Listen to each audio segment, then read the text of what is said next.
Welcome, dear listener, to another gentle journey through the shadows of history. Tonight, we invite you to settle back, perhaps pull a soft blanket closer, and allow your mind to drift into the corridors and cabins of the most famous ship that ever sailed. You are safe here in your comfortable present, wrapped in the certainty of modern safety protocols and emergency procedures. As we explore a time when luxury and tragedy intertwined on the cold North Atlantic waters. The year is 1912, and we are about to board the RMS Titanic. Not as passengers rushing toward destiny, but as quiet observers of human nature, social hierarchy, and the small moments that define our final hours. Tonight's journey will take us through 4 distinct passages of time and experience. First, we will descend into the lower decks, where hundreds of souls dreamed of new beginnings while surrounded by the harsh realities of third-class travel. Then, we will walk alongside Thomas Andrews, the ship's designer, as he makes his final, lonely inspection of his creation. Our third passage will follow a mystery that lasted nearly a century. The story of an unidentified child whose small body held secrets that would eventually reshape how we remember the disaster. Finally, we will ascend to the opulent, first-class dining saloon, where crystal and silver caught the light one last time before the darkness claimed them all. Imagine yourself not as a passenger with a destination, but as a gentle witness too. These human stories, these moments of ordinary life aboard an extraordinary vessel. Let your breathing slow and your muscles relax as we begin our quiet exploration of what it was truly like to live, hope, and face the unthinkable aboard the Ship of Dreams. Please consider subscribing to our channel and leaving a gentle comment below, sharing what historical journeys help you find peace in the quiet hours of night. If you want to help me to keep doing these videos, please consider subscribing to the channel and hit the like button. It motivates and helps me keep bringing videos in this format. If you'd like to hear about a specific topic, leave a comment below, and I'll show you in the video when your topic is chosen.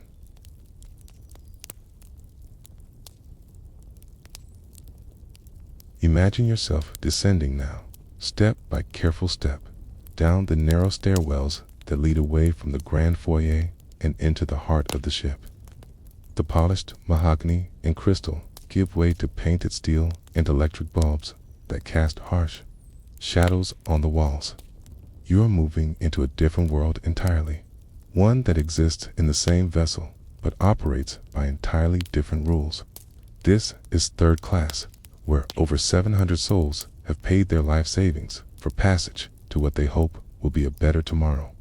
The air grows thicker as you descend. It's heavy with the mingled scents of coal smoke, cooking food, and the close quarters of hundreds of people living in spaces designed more for cargo than comfort.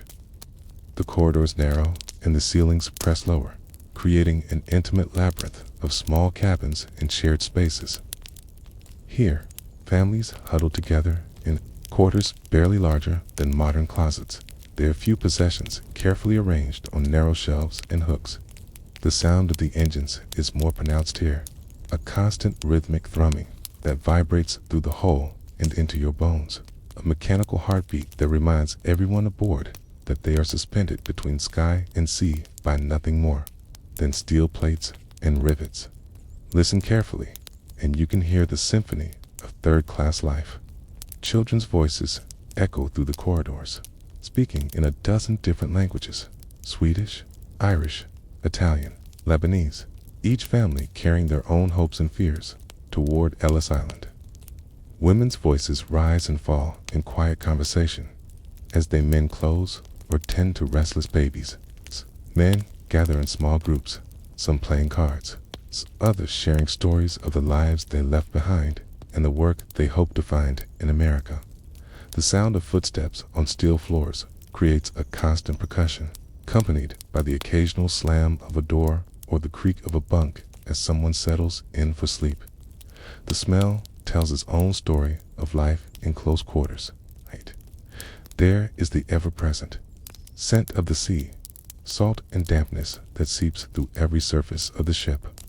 Mixed with this is the aroma of simple meals being prepared in the small galleys, boiled potatoes, spread, simple stews made from whatever provisions families could afford to bring aboard.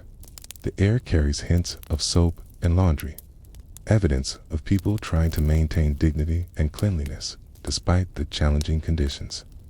Underneath it all is the metallic taste of the ship itself, steel and paint, and the particular smell of a space where hundreds of people live, breathe, and sleep in close proximity. The rhythm of life here is governed by necessity and routine.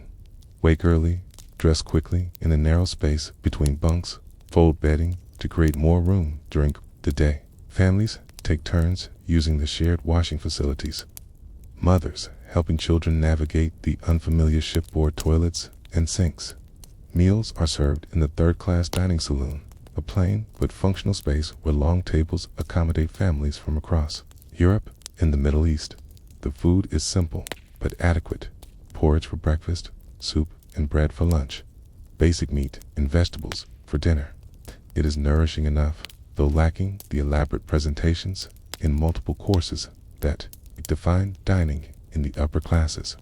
Privacy is a luxury that simply does not exist in third class. Families with young children share cabins with strangers, separated only by thin curtains or makeshift partitions. Come community knowledge and individual problems become shared burdens. Yet in this close proximity, a unique form of community emerges.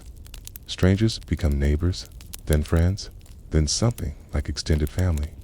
Language barriers dissolve as people communicate through gestures, shared meals, and the universal language of caring for children and looking out for one another.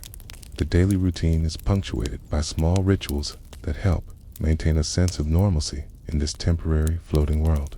Women gather to share sewing and mending, their voices creating a gentle murmur of conversation that spans languages and cultures. Men find spaces on the decks where third-class passengers are permitted, sharing tobacco and stories while watching the endless horizon. Children adapt with remarkable resilience, turning the corridors into playgrounds and making games out of the ship's routine sounds and movements.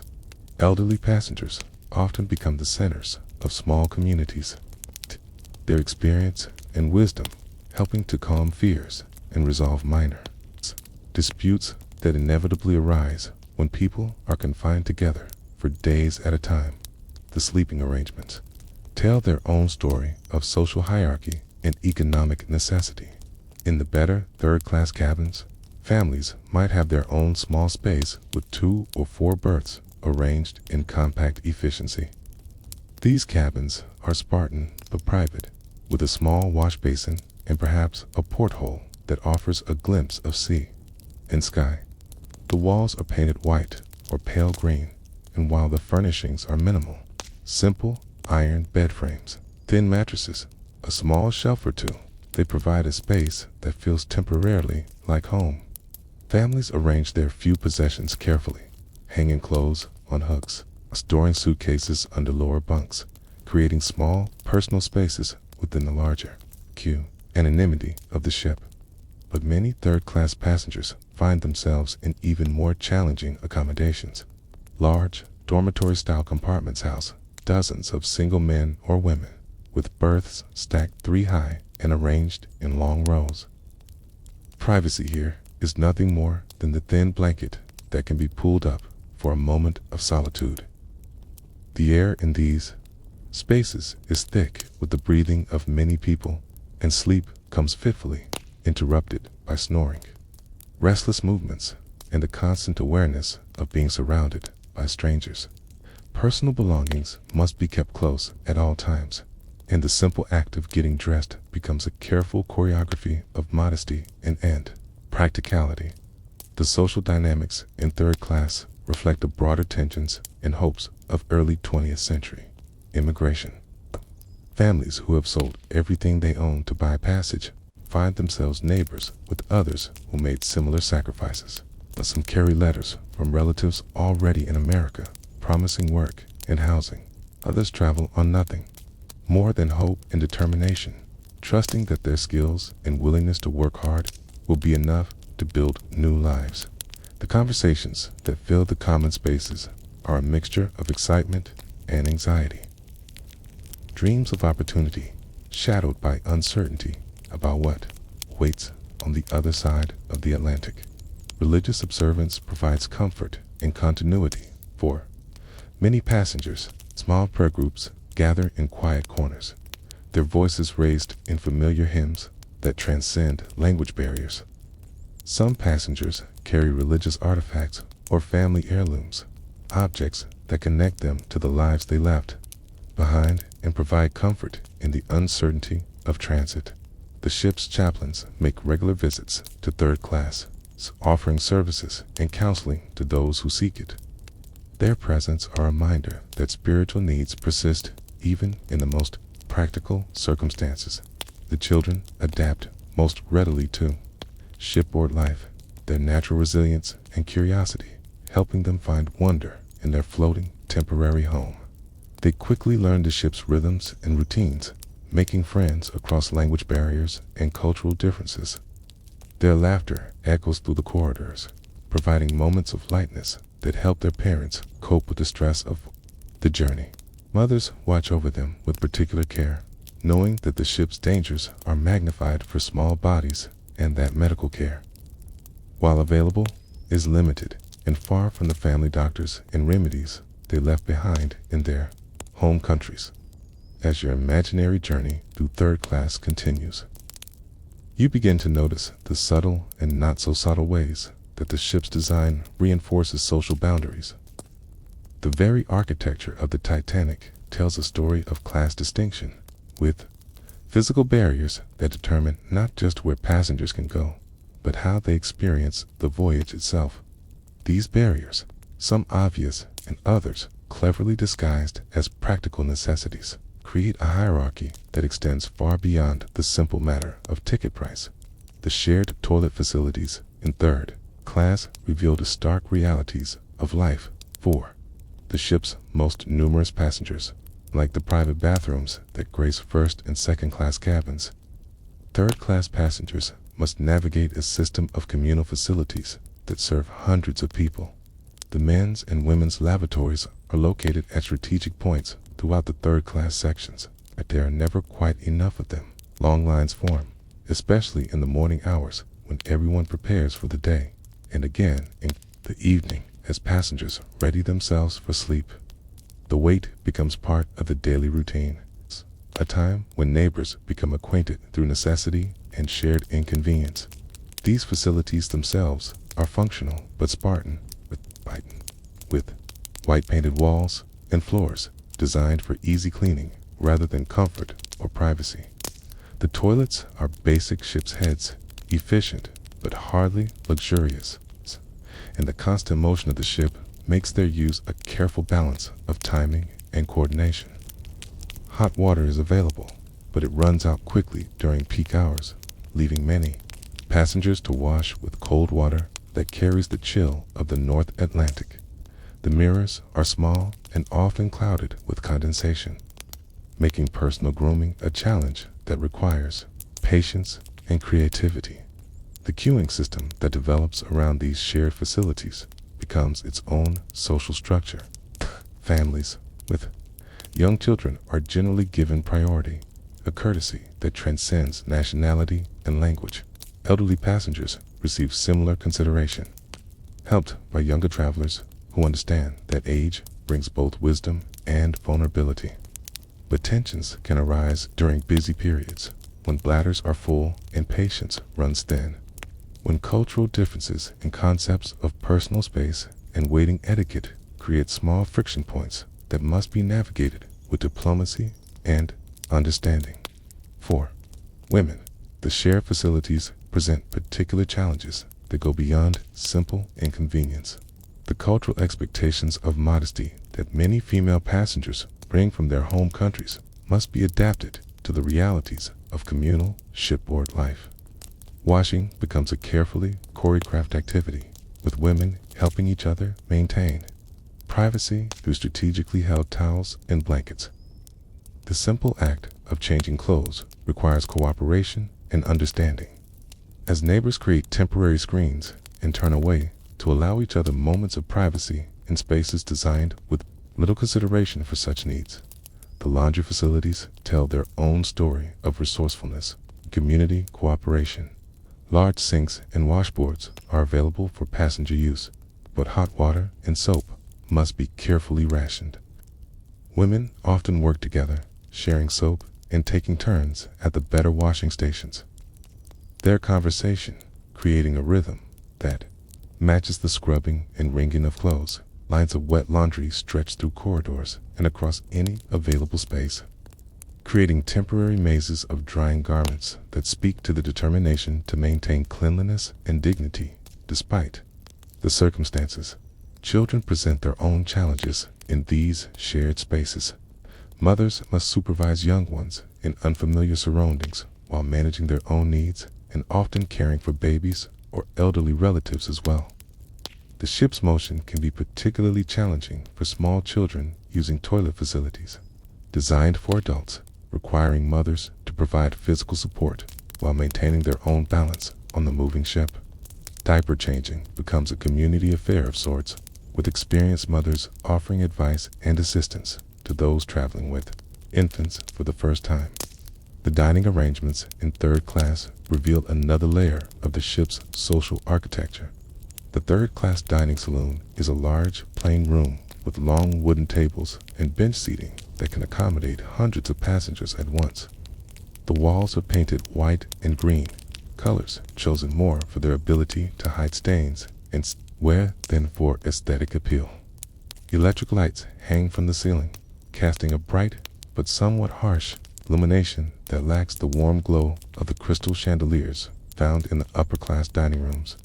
Meals are served at specific times, and passengers must queue for their food much as they do for other shared resources. The serving system is efficient but impersonal, with crew members ladling portions from large pots and kettles. There is little choice in what is served. The menu is predetermined, and the same for everyone in third class, regardless of dietary preferences or restrictions that passengers might have brought from their home countries. This uniformity, while practical from the ship's perspective, can be challenging for passengers whose cultural or religious traditions involve specific food requirements. The act of eating becomes a social experience that bridges cultural divides. Families from different countries find themselves sharing table space. And the universal activities of feeding children and sharing meals create opportunities for communication despite language barriers. Gestures, smiles, and the offering of food become a common language that transcends words. Some passengers share specialty foods they brought from home, creating moments of cultural exchange that enrich the otherwise monotonous routine of shipboard dining. But the dining saloon also reveals the subtle ways that class barriers extend beyond simple access to better food. The timing of meals, the quality of service, and even the cleanliness of the facilities reflect the passenger's position in the ship's hierarchy. Third-class passengers eat at designated times that often conflict with natural hunger patterns, and they must finish their meals within allotted periods to make room for the next seating. The pace of service is brisk and functional, lacking the leisurely atmosphere and attentive service that characterizes dining in the upper classes. The ship's deck space available to third-class passengers tells perhaps the most revealing story about the architecture of inequality aboard the Titanic. While first and second-class passengers enjoy expansive promenades with comfortable seating and unobstructed views, third-class passengers are restricted to smaller areas, often at the ship's stern or in spaces that offer limited views of the ocean. These designated areas are clearly marked, and the boundaries are enforced by crew members who ensure that passengers remain in their proper sections. The third-class deck areas, while functional, lack the amenities that make prolonged outdoor time comfortable. There are fewer benches, less protection from wind and weather, and limited space for the hundreds of passengers who might wish to enjoy fresh air at any given time. During pleasant weather, these spaces become crowded quickly, with families competing for spots where children can play safely, and adults can find a moment of respite from the close quarters below deck. The physical barriers that separate them classes are sometimes obvious, locked gates and doors marked with clear signage, but often they are more subtle.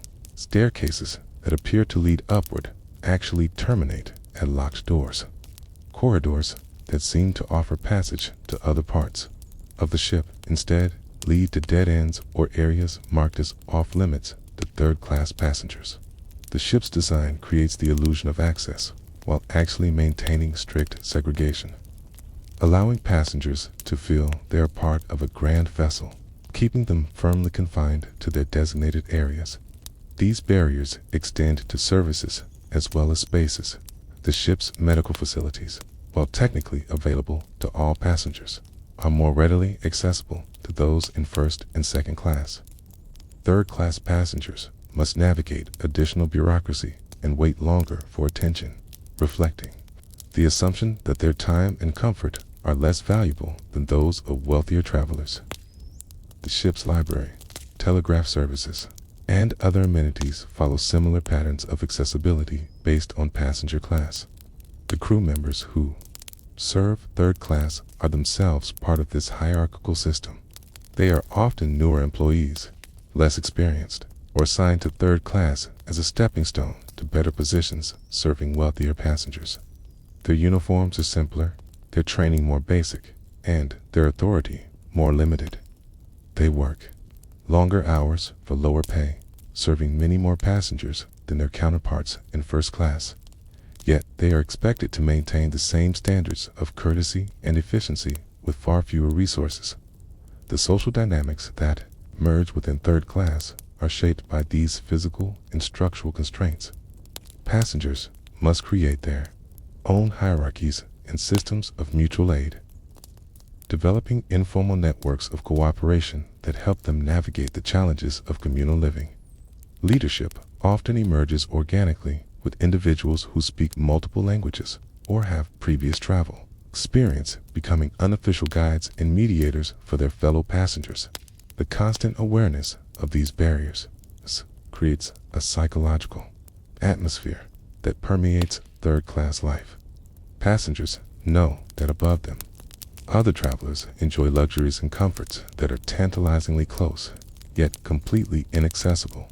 The sounds of music and laughter from upper-class entertainments drift down through the ship's structure, creating a soundtrack of exclusion that reminds third-class passengers of their place in the social order.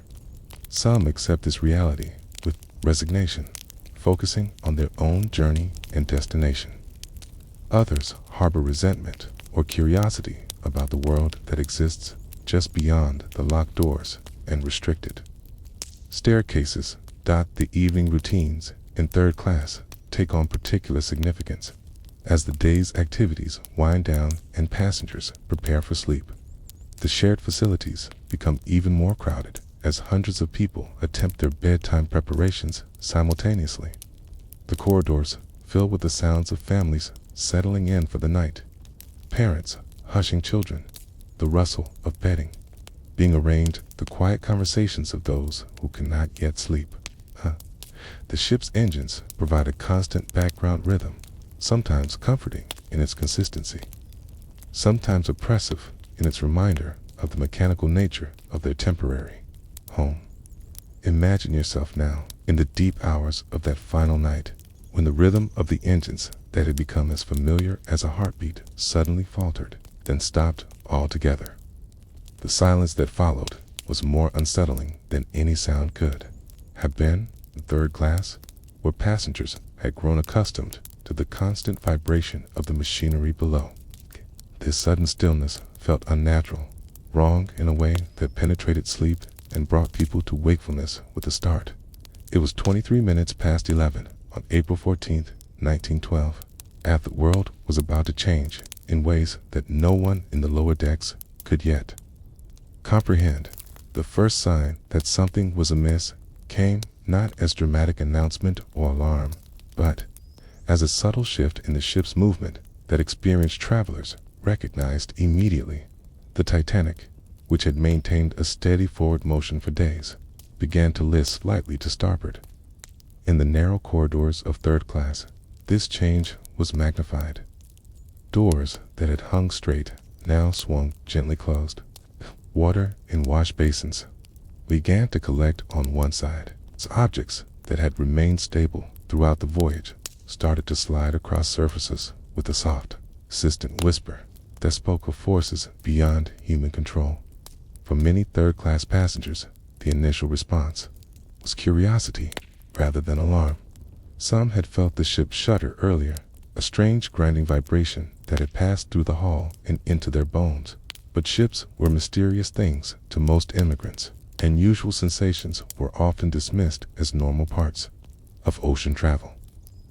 Children who had been awakened by the changed motion were comforted by parents who themselves were uncertain but determined not to spread panic. Fathers stepped into corridors to investigate, speaking in low voices with neighbors, trying to piece together an explanation for the ship's strange behavior. The crew members who served third class knew more than they were initially permitted to share. They moved through the corridors with a purposefulness that contradicted their reassuring words, checking doors and equipment with an efficiency that suggested preparation for something more serious than a minor mechanical issue. Their faces carried expressions of controlled concern that observant passengers began to notice and interpret. When stewards began quietly suggesting that passengers might want to dress warmly and come up on deck, the requests carried an undertone of urgency that could not be entirely disguised. The process of awakening hundreds of third-class passengers was complicated by language barriers and the simple logistics of moving through narrow corridors filled with confused people. Announcements had to be translated into multiple languages, often by passengers themselves, who served as impromptu interpreters for their fellow travelers. The message, when it finally reached everyone, was deliberately calm. Passengers were requested to come on deck as a precautionary measure, bringing their life belts. The word precautionary was emphasized repeatedly, as if saying it often enough could make it true. The retrieval of life belts became an exercise in organized chaos. These bulky canvas and cork devices were stored in cabins and common areas, often in locations that required passengers to climb over bunks or move luggage to access them. Many third-class passengers had never seen their life belts since boarding, having stowed them immediately upon arrival in their cabins. The belts themselves were awkward things, designed for function rather than comfort, with straps and buckles that seemed designed to confuse rather than secure. Parents struggled to fit them properly on children, while elderly passengers required assistance from younger, stronger neighbors. The narrow staircases that led from third class to the upper decks became bottlenecks as hundreds of passengers attempted to move upwards simultaneously. These staircases, which had seemed adequate for normal movement, proved woefully insufficient for emergency evacuation. Families with young children moved slowly, fathers carrying babies, while mothers guided older children by the hand. Elderly passengers required assistance. Their movement up the steep steps labored and uncertain.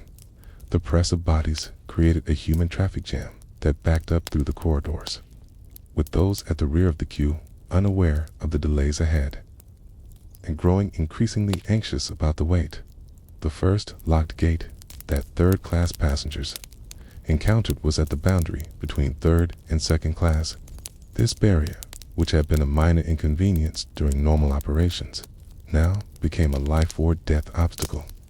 The gate was designed to prevent class mixing during regular travel, but its presence during an emergency created a deadly bottleneck.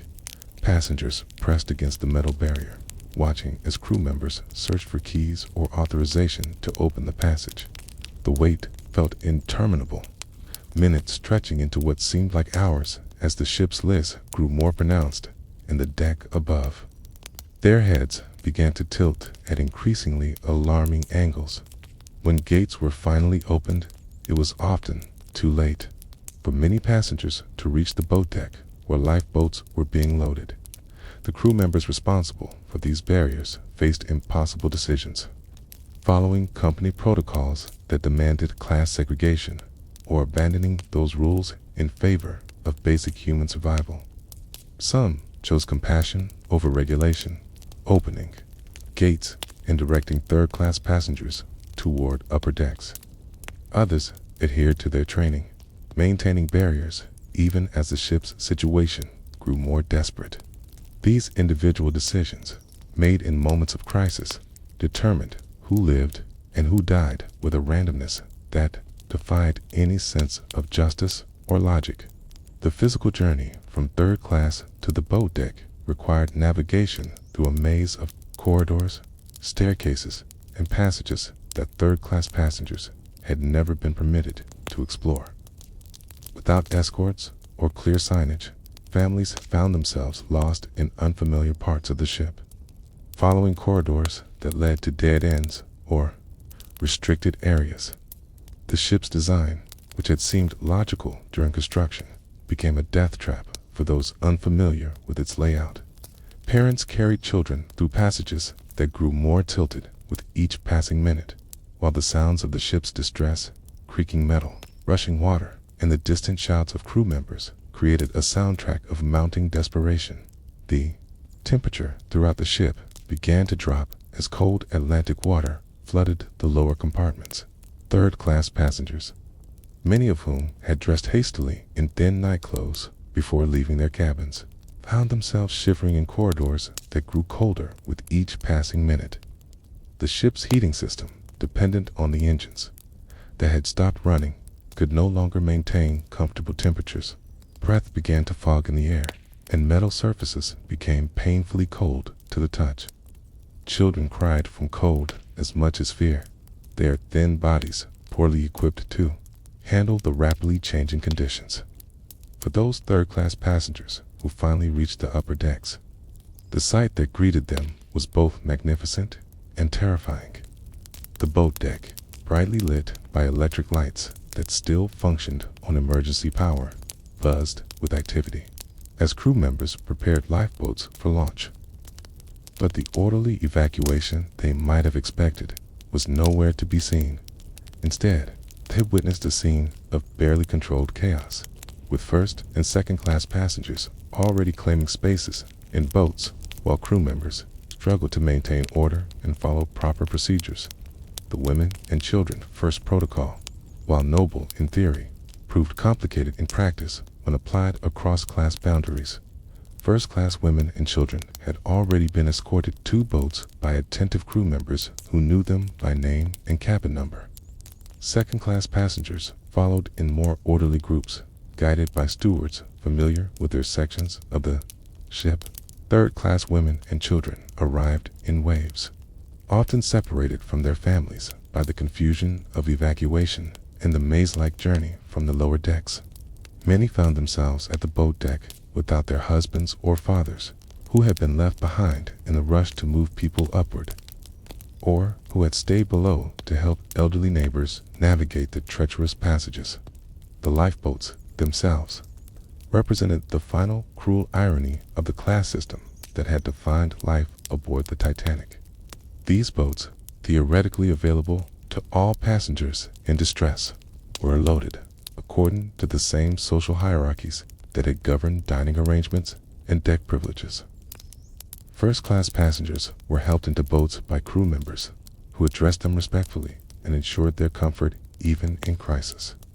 Third-class passengers often had to fight for space, learn familiarity with boat deck procedures, and their lack of influential advocates working against them in the most critical moments of their lives. The loading process revealed the arbitrary nature of survival aboard the sinking ship. Some lifeboats left the Titanic with empty seats, their launch crews either unaware of the waiting passengers below or unwilling to delay departure to search for additional survivors. Their boats were overcrowded beyond safe capacity, filled with passengers who had fought their way to the boat deck through determination and luck rather than systematic evacuation procedures. The difference between life and death often came down to being in the right place at the right time, or having the physical strength and knowledge to navigate the ship's passages during crisis. For third-class men, to women and children first, policy became a death sentence delivered with bureaucratic efficiency, while first-class men like John Jacob Astor could escort their wives to lifeboats and receive respectful farewells from crew members. Third-class men were often separated from their families at locked gates or during the chaotic movement through unfamiliar corridors. Many spent their final hours not trying to save themselves, but attempting to reunite with wives and children who had been swept away in the confusion of evacuation. The sounds of the ship's distress were punctuated by voices calling names in multiple languages. Fathers and husbands searching desperately for families they might never see again.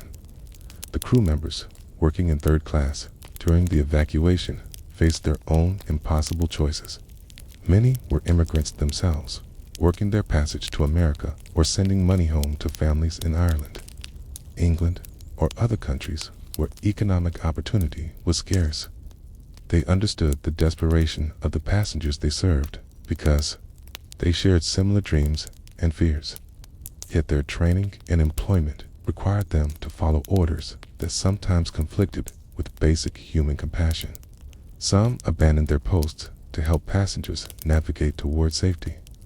Others remained at their stations, following protocols even as the ship's deck tilted beneath their feet, and water rose in the corridors around them. The sounds of the evacuation created a symphony of human crisis that echoed through the ship's steel corridors. Children's cries, mixed with adult shouted instructions and questions. The metal structure of the ship groaned and creaked as it responded to stresses it was never designed to handle. Doors slammed as passenger areas were sealed off from flooding sections. The distant sound of lifeboats being lowered created a rhythmic percussion that marked time passing and chances disappearing. Through it all, the ship's orchestra continued to play on the upper deck, their music providing a surreal soundtrack to the tragedy unfolding below. As the night progressed and the ship's situation became more desperate, the class barriers that had seemed so important during the voyage began to break down in small but significant ways. First-class passengers found themselves sharing lifeboat space with steerage travelers. Crew members abandoned protocol to help anyone they encountered, regardless of ticket class. In the final hours, as the Titanic's deck rose higher into the night sky and the water claimed more of the ship's lower levels, the artificial distinctions that had governed shipboard life gave way to the basic human need for survival and the random chance that determined who would live to tell the story and who would become part of the tragedy itself. The water, when it finally reached the third-class areas where many passengers remained trapped, was shockingly cold. The North Atlantic in April carries the bite of winter, and immersion in its waters brought death within minutes rather than hours. For those who found themselves in the water without lifeboats, the cold was both merciful and cruel. Merciful because it brought unconsciousness quickly. Cruel because it cut short any hope of rescue or survival. The sounds of people calling for help gradually faded as hypothermia took its toll, leaving only the gentle lapping of waves against the floating debris and the distant voices of survivors in lifeboats who were too afraid to return to search for additional survivors.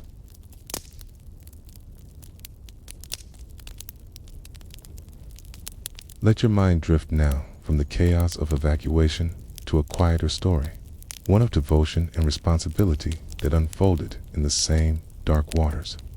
Picture a man walking slowly through corridors he knew better than anyone else alive, his footsteps echoing in passages that had become as familiar to him as the rooms of his own home.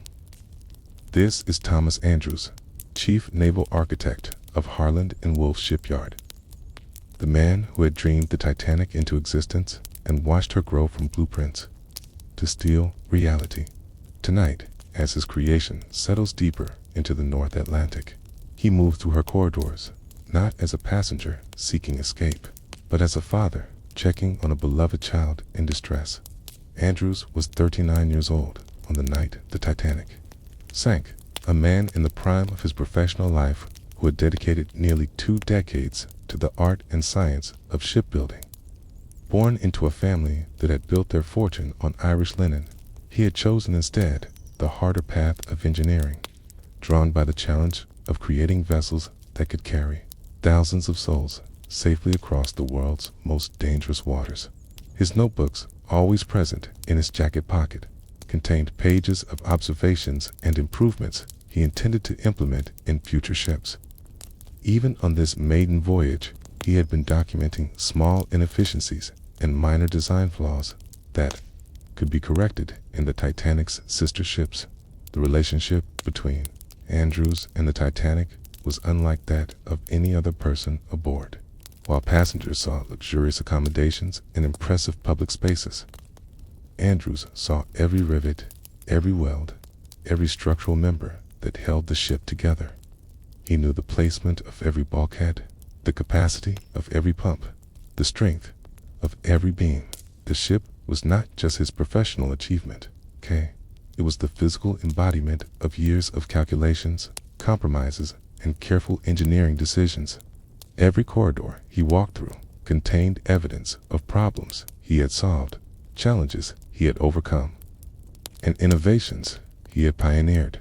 His obsession with safety had been evident throughout the design and construction process. Andrews had insisted on features that went beyond the minimum requirements of the Board of Trade regulations, pushing for additional bulkheads, more sophisticated pumping systems, and redundant safety measures that his colleagues sometimes viewed as excessive. He understood better than anyone that the ocean was an unforgiving environment, and that the margin between safety and disaster was often measured in inches of steel and minutes of time. His reputation within the shipbuilding industry was built on this attention to detail, this refusal to accept anything less than the highest standards of construction and safety.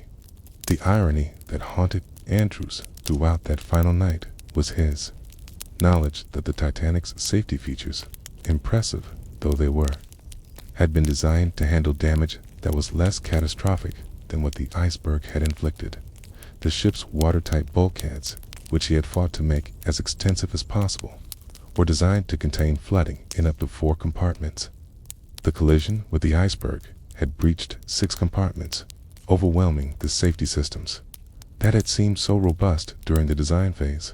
It was a lesson in the limits of human engineering when confronted with the raw power of nature, a reminder that even the most careful planning could be undone by circumstances beyond the designers. Control. During the voyage, Andrews had maintained his usual routine of systematic inspection and observation. Each morning, he would begin his rounds early, visiting different sections of the ship to observe how the various systems were performing under actual operating conditions. He would speak with crew members about any issues they had noticed, examine areas where minor problems had been reported, and make notes about modifications that could improve the ship's operation. His presence was familiar to the crew, who had learned to respect his expertise and appreciate his genuine concern for their working conditions as well as passenger safety. His stateroom, located on a deck near the first-class accommodations, reflected his practical nature and professional focus. Unlike the ornate suites occupied by wealthy passengers, Andrews' quarters were functional and efficient, filled with blueprints, technical manuals, and correspondence related to shipbuilding projects. His desk was covered with drawings and specifications for future vessels, evidence of a mind that was always working, always planning, always seeking to improve upon existing designs. Personal items were few photographs of his wife Helen and young daughter Elizabeth, few books on engineering and naval architecture, and the ever-present notebooks that contained his observations and ideas. The morning of April 14th had begun like any other day of the voyage for Andrews.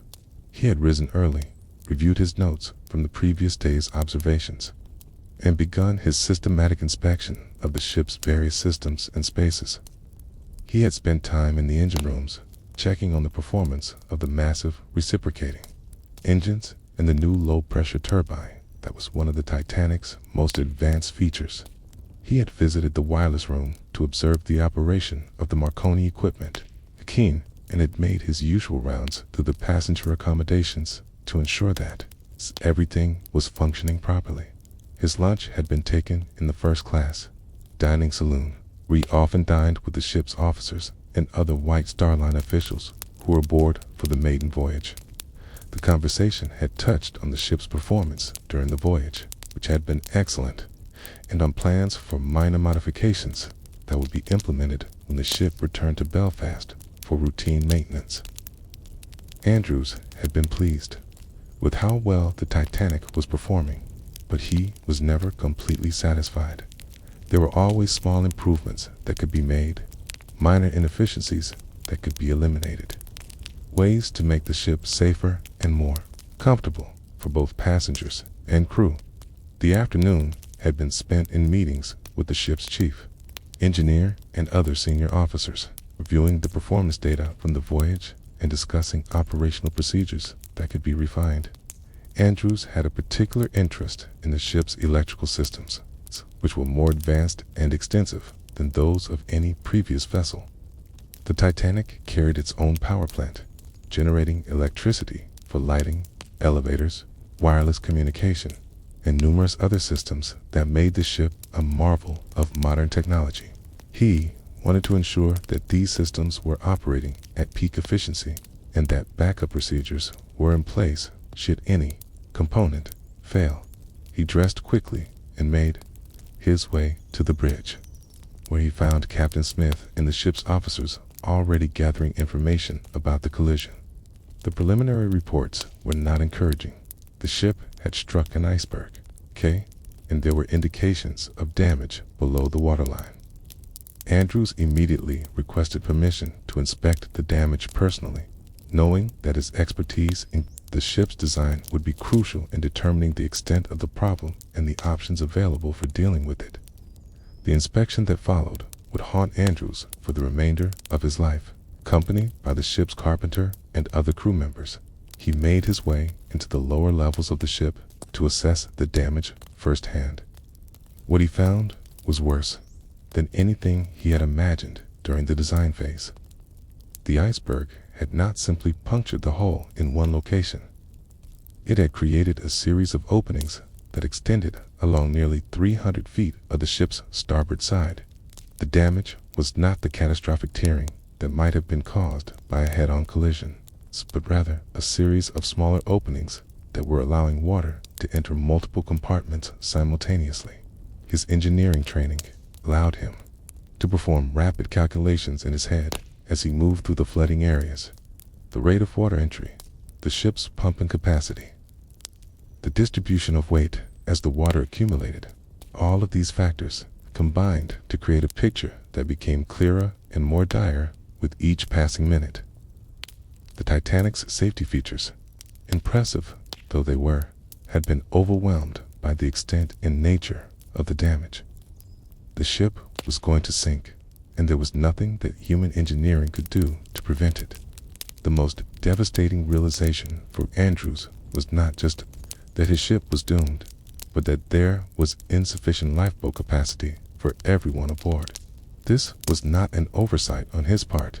The Titanic actually carried more lifeboats than required by British regulations, but those regulations had not kept pace with the increasing size of passenger ships. The Titanic could accommodate over 3,500 people between passengers and crew, but her lifeboats could carry only about 1,200. Andrews had argued for additional lifeboats during the design phase, but had been overruled by White Star Line officials who wanted to preserve deck space for passenger amenities and who believed that the ship's safety features made extensive lifeboat provision unnecessary. Now, faced with the reality of his ship's mortality, Andrews found himself calculating not just engineering problems, but human tragedy. Even if the evacuation proceeded perfectly, even if every lifeboat was filled to capacity and launched successfully, more than half of the people aboard would be left behind.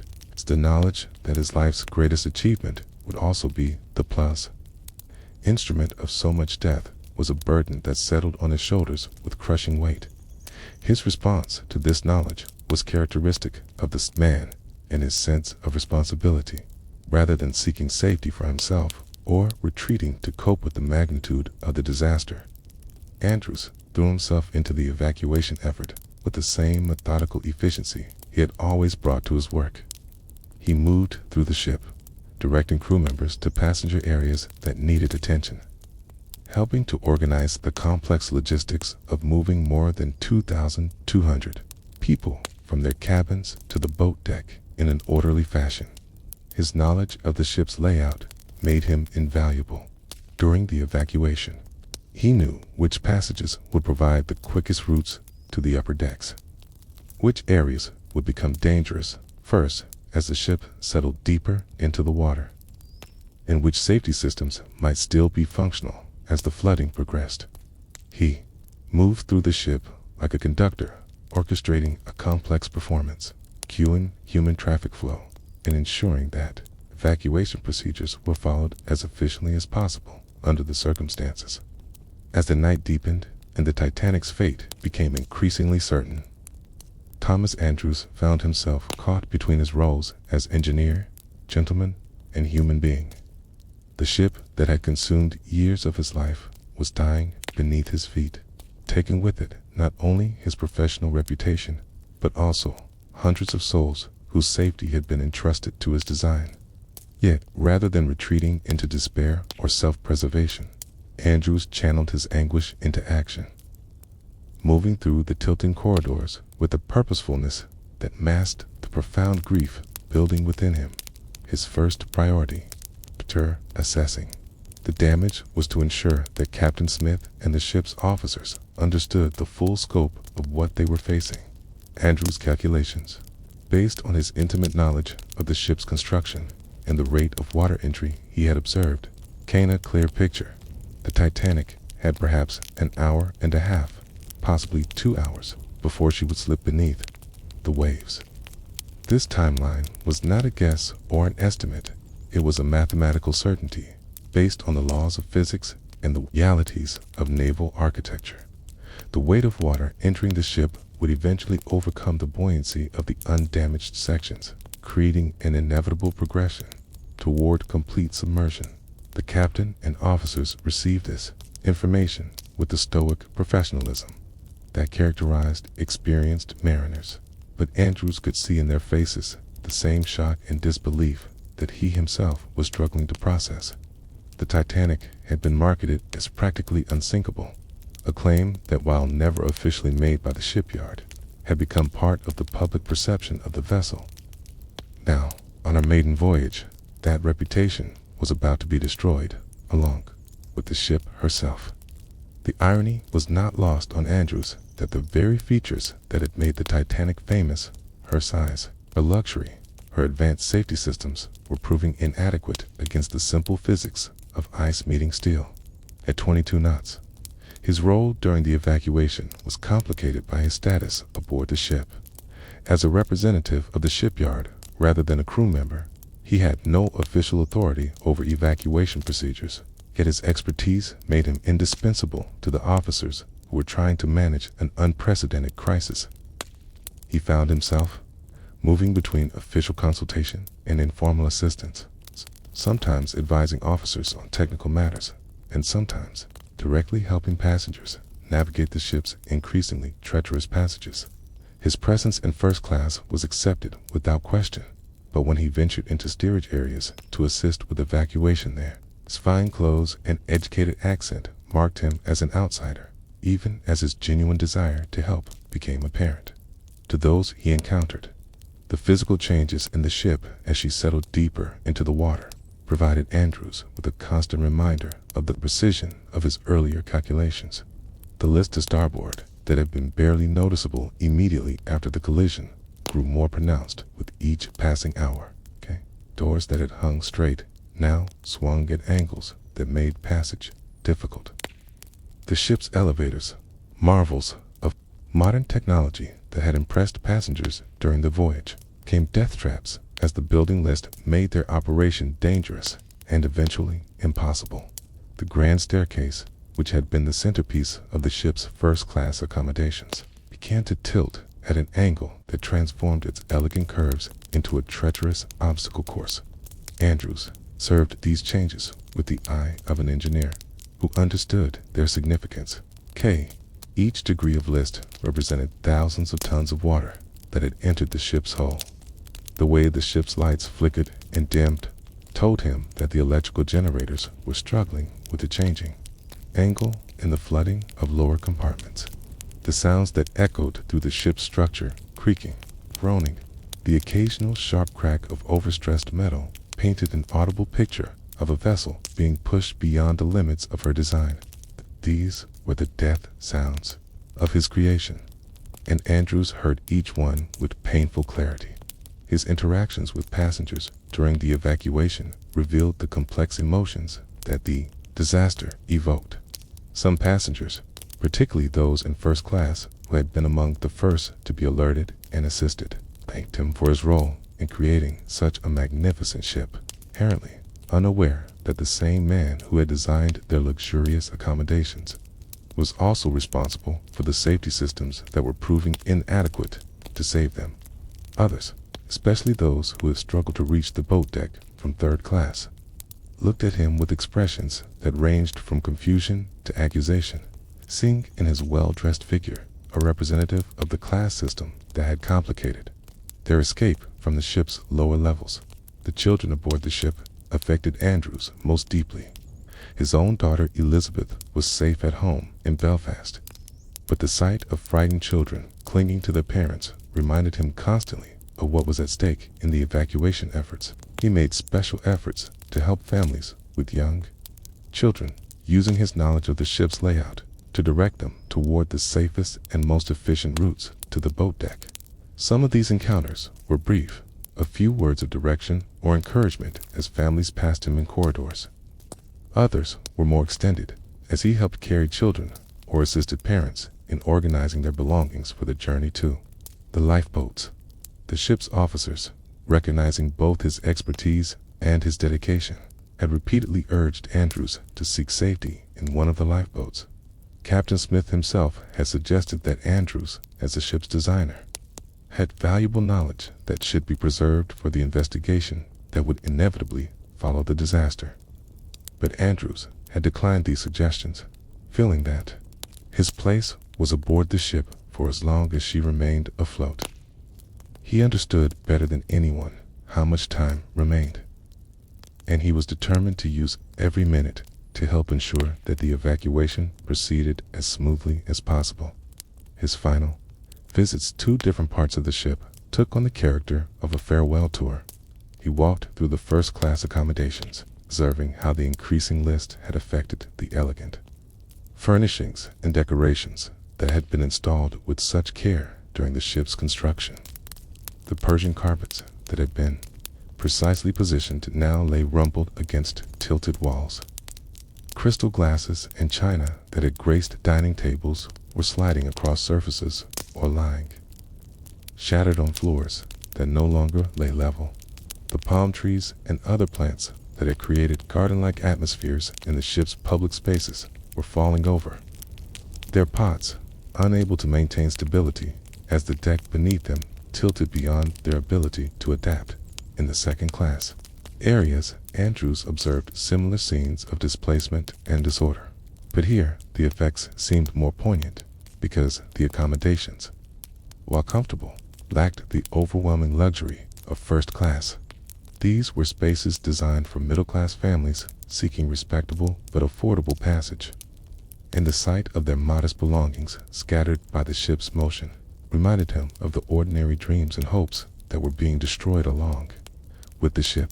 Children's toys, family photographs, carefully packed suitcases containing everything a family owned. All of these personal items told stories of interrupted journeys and shattered plans. His visit to the third-class areas was the most difficult of all. Here, the ship's motion had created chaos in spaces that had been crowded and challenging even under normal circumstances. Belongings that had been carefully secured in tiny cabins were now scattered and damaged. The narrow corridors that had been difficult to navigate during normal operations had become nearly passable as the ship's list grew more severe, Andrews could see evidence of the struggles that third-class passengers had faced in trying to reach the upper decks. Abandoned possessions, doors left hanging open, signs of the confusion and panic that had marked the final hours for the ship's most numerous passengers. The engineering spaces that Andrews visited told their own story of the disaster's progression. The engine rooms, which had been marvels of mechanical precision and power, were now silent and flooding. The massive reciprocating engines that had driven the ship across the Atlantic stood motionless, their connecting rods and pistons frozen, in positions that would never change. The boiler rooms, which had been infernos of controlled combustion, were being claimed by the cold Atlantic water that rose steadily through the ship's hull. Andrews observed these spaces with the eye of their creator, seeing in their destruction the end of years of planning, calculation, and careful engineering work.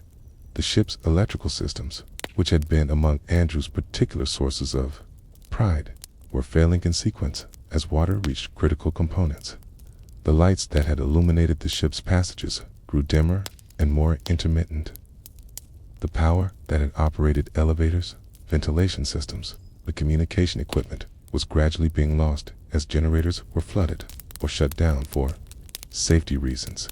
Andrews watched this systematic failure with the understanding that each lost system brought the ship closer to her final plunge and made survival more difficult for anyone still aboard. His final technical assessment of the ship's condition confirmed what his earlier calculations had predicted. The Titanic was now so low in the water that her forward well deck was submerged, and water was beginning to pour through openings that had never been designed to be below the waterline. The ship's trim had shifted dramatically, with the bow settling deep into the water while the stern rose higher into the night sky. Andrews could see that the final phase of the sinking was beginning, and the ship's structure would be subjected to stresses that would ultimately cause her to break apart before disappearing beneath the waves. The realization that his time aboard the ship was measured in minutes rather than hours brought Andrews to a moment of quiet reflection. He found himself in the first-class smoking room, space that had been designed as a gentleman's retreat, elegantly appointed with leather chairs, carved woodwork, and oil paintings that spoke of wealth and refinement. Now, as the ship's list grew more severe, this symbol of luxury had become a tilted and abandoned space where broken glass crunched underfoot and furniture slid across polished floors. Here, surrounded by the ruins of his greatest achievement, Andrews prepared to face the end of his life with the same methodical calm that had characterized his approach to engineering problems. The ship's motion was becoming violent now as her structure began to fail under the impossible stresses of her changing trim and the weight of water in areas never designed to be flooded. Andrews could hear the sounds of metal tearing and breaking as the Titanic's steel framework reached the limits of its strength. These were the death sounds of his creation, the mechanical equivalent of a living creature's final cries. He listened to them with the understanding of someone who knew intimately how every joint and connection had been designed and built.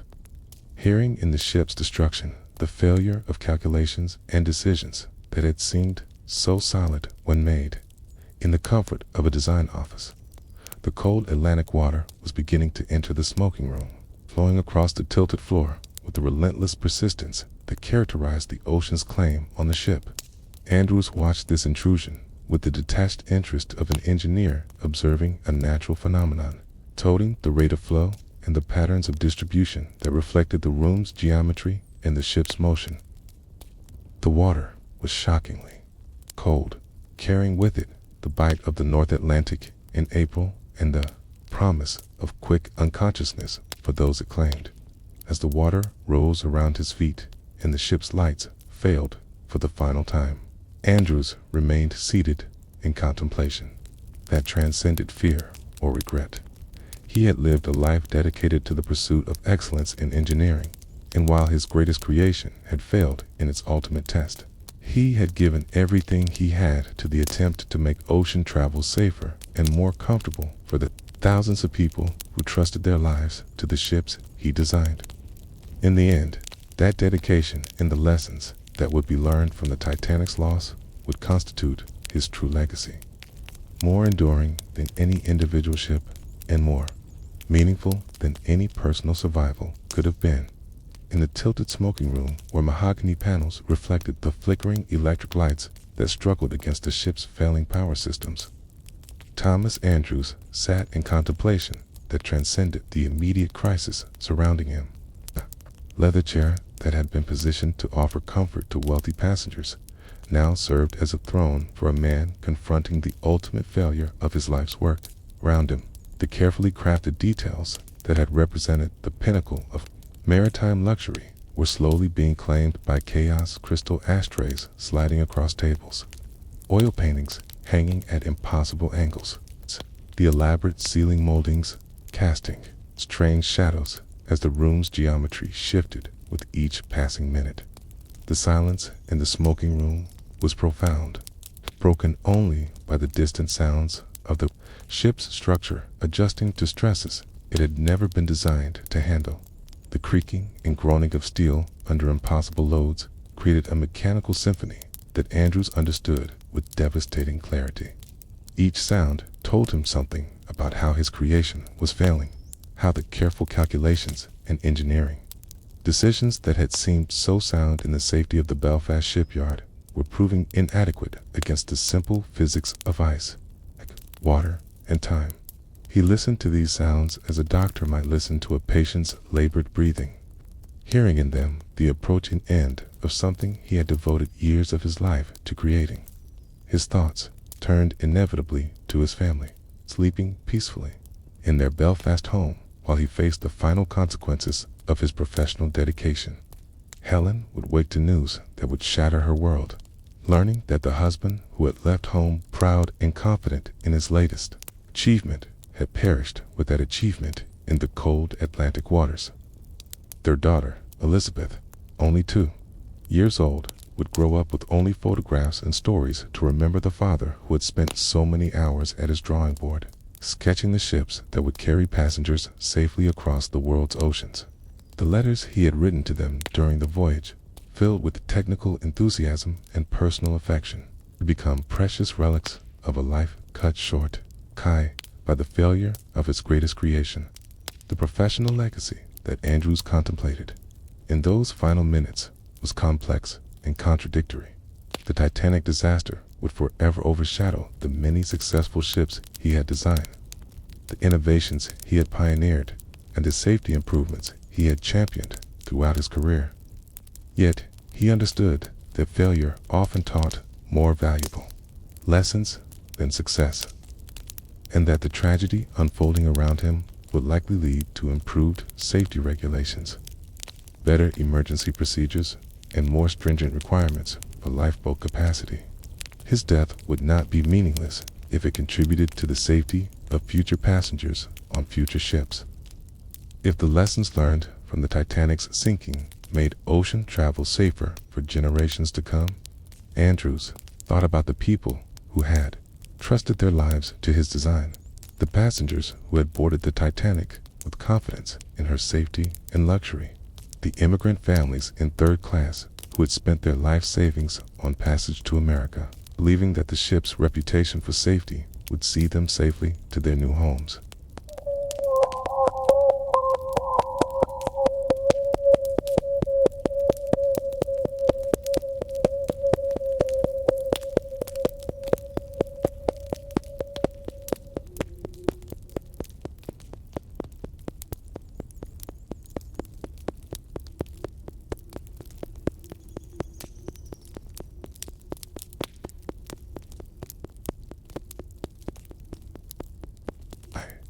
S-I-S-L-S-A add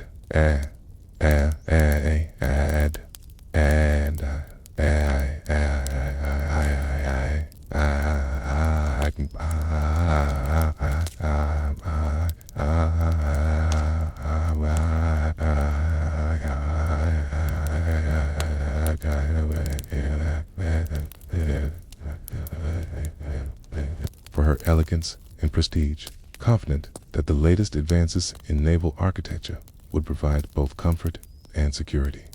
The crew members who had worked aboard the ship, from the officers who shared responsibility for passenger safety to the stokers and trimmers, well labored in the engineering spaces to keep the ship running. Each of these groups had placed their trust in the vessel that Andrews had created, and now hundreds of them were dead or dying in the frigid Atlantic waters. The weight of that responsibility was almost unbearable, yet Andrews understood that the disaster was not the result of negligence or carelessness on his part. He had designed the Titanic to the highest standards of his time, incorporating safety features that exceeded regulatory requirements and reflected his own commitment to passenger protection. The collision with the iceberg had simply exposed the limits of human engineering when confronted with the raw power of nature. The ship's final movements were becoming more dramatic as her bow settled deeper into the water and her stern rose higher into the night sky. Andrews could feel the deck beneath his feet tilting at angles that made normal movement impossible. The furniture in the smoking room was sliding toward the forward bulkhead, creating obstacles that would make escape difficult even for those who might still wish to attempt it. The ship's structure was beginning to protest more loudly as weight shifted and stresses increased beyond the design limits of her steel framework. Through the smoking room's windows, Drews could see the lights of the lifeboats scattered across the dark Atlantic, small points of human hope floating in the vast emptiness of the ocean. Those lights represented the lives that had been saved, the families that would reach America to begin the new lives they had dreamed of, the children who would grow up to tell their own children about the night they survived the sinking of the Titanic.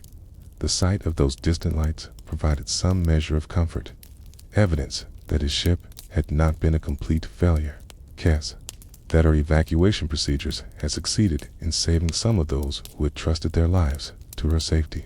The ship's lights flickered more frequently now as the electrical system struggled with the impossible combination of flooding, mechanical stress, and power system failures. When the lights finally failed completely, Andrews would be left in darkness with only the stars and the distant glow of lifeboat lanterns to provide illumination. The thought of spending his final moments in complete darkness did not frighten him. He had spent much of his adult life working with technical drawings and blueprints, comfortable with the abstract representations of reality that allowed engineers to envision structures before they were built. The memory of the ship's construction filled his thoughts as he waited for the end. He could recall the day the keel had been laid, the moment when the Titanic had existed only as a line of steel on the building ways of the Harland and Wolff shipyard. He remembered the gradual process of assembly, frame by frame, plate by plate, as the ship had taken shape under the skilled hands of Belfast's shipbuilders. The launch day had been a moment of triumph, when thousands of spectators had watched the massive hull slide into the water for the first time, and Andrews had felt the pride of seeing his designs transformed into physical reality. The fitting out period that followed the launch had been equally meaningful, as the ship's interior spaces had been equipped with the machinery, furnishings, and decorative elements that would make her a floating palace. Andrews had supervised much of this work personally, ensuring that every system was installed correctly and that the ship met the exacting standards he had established. The sea trials that followed had demonstrated the ship's capabilities, confirming that his calculations had been accurate and that the Titanic could perform as designed. The maiden voyage had begun with such promise and excitement. Passengers had boarded in Southampton with confidence in the ship's safety and luxury, while crew members had taken pride in serving aboard the latest and greatest achievement in ocean liner construction. Andrews had shared that excitement, looking forward to observing the ship's performance during actual passenger service and gathering data that would inform the design of future vessels. The voyage had proceeded smoothly for 4 days, with the ship's systems operating flawlessly and passengers expressing satisfaction with their accommodations and service.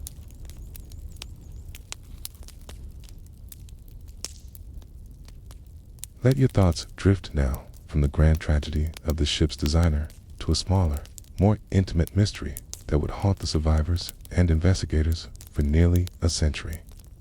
In the cold gray dawn that followed the Titanic's sinking, as the rescue ship Carpathia worked methodically to retrieve both the living and the dead from the scattered lifeboats and floating debris, her crew made a discovery that would touch hearts across the world and create questions that would persist long after the immediate shock of the disaster had faded into memory. Floating among the deck chairs, life preservers, and other remnants of the great ship's final moments, the crew of the cable ship McKay Bennett found the body of a small child.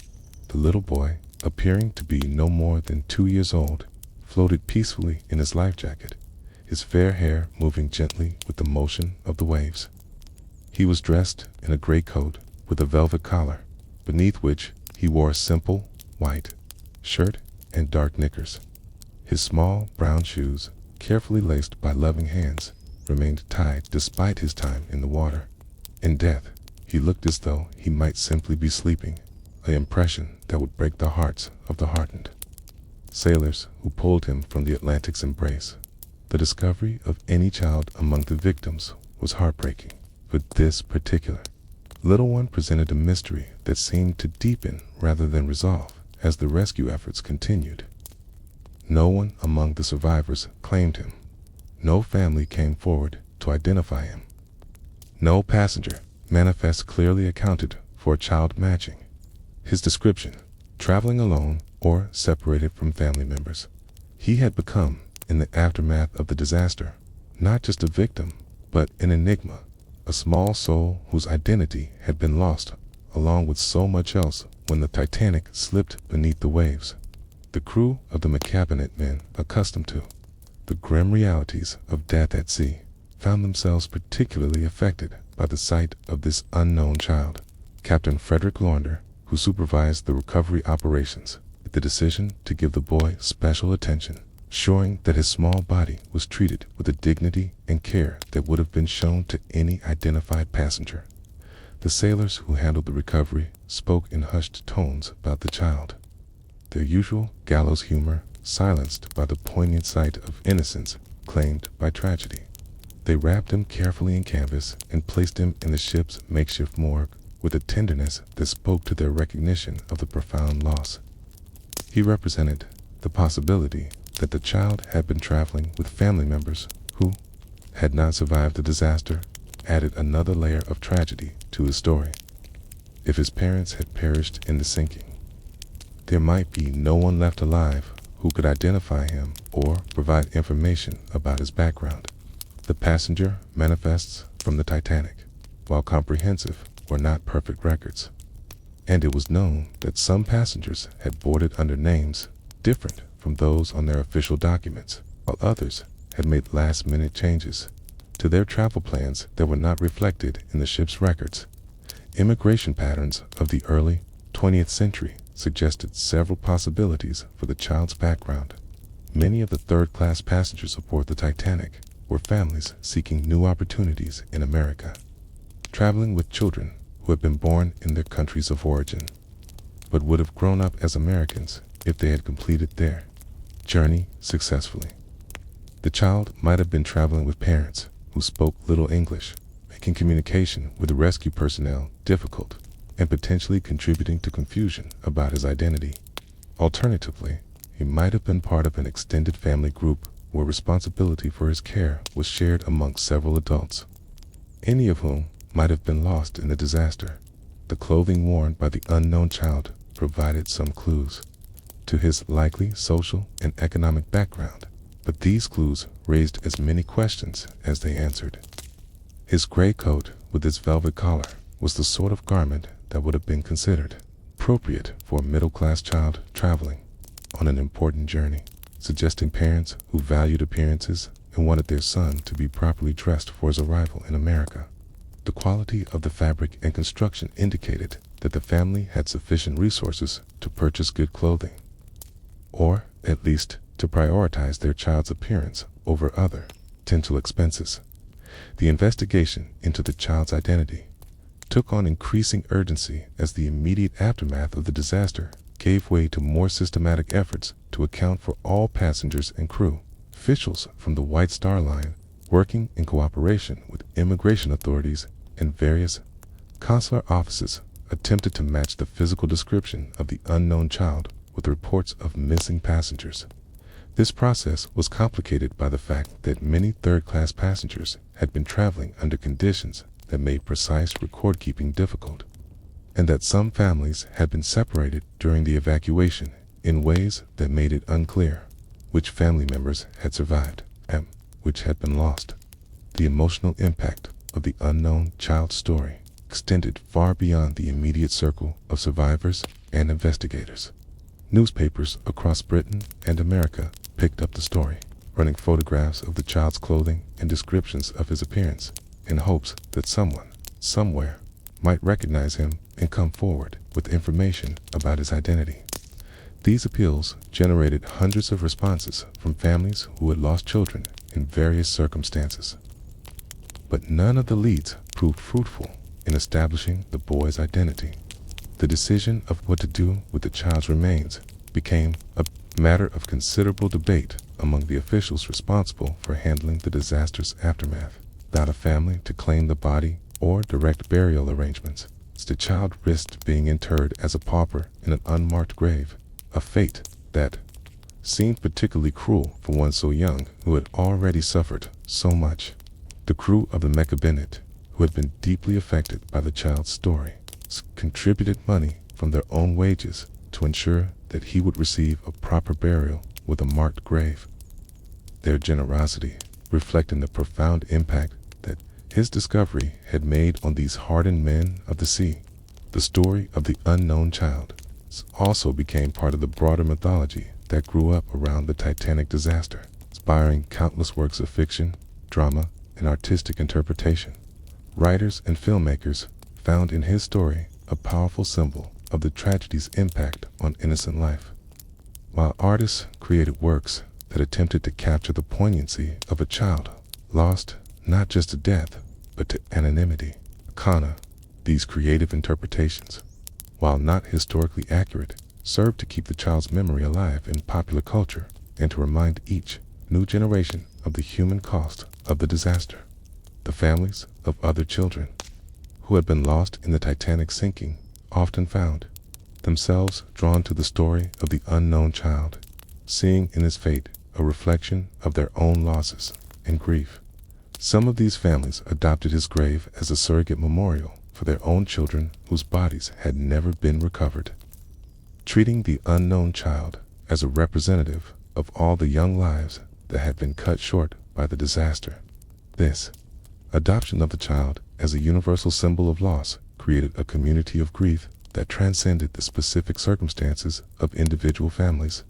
Tragedies. Academic researchers who studied the Titanic disaster from various perspectives, social historians examining class distinctions, immigration specialists investigating patterns of travel and settlement, maritime experts analyzing the technical aspects of the sinking, all found themselves confronted by the mystery of the unknown child. His story raised questions about the completeness of historical records, the reliability of official documentation, and the ways in which individual tragedies could become lost within larger catastrophes. The child's anonymity served as a reminder that even the most extensively documented historical events contained gaps and mysteries that might never be resolved. The persistence of the unknown child's story in popular memory reflected broader human needs to find meaning and individual significance within large-scale tragedies.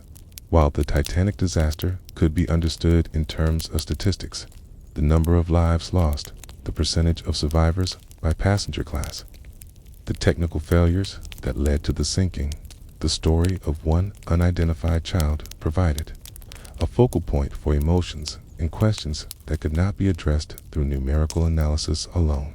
His grave became a place where the abstract concepts of loss and tragedy could be made concrete and personal.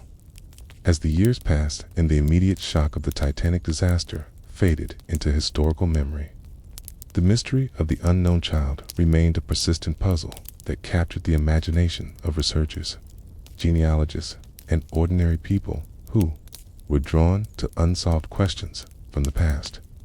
The grave in Halifax's Fairview Lawn Cemetery became more than a burial site.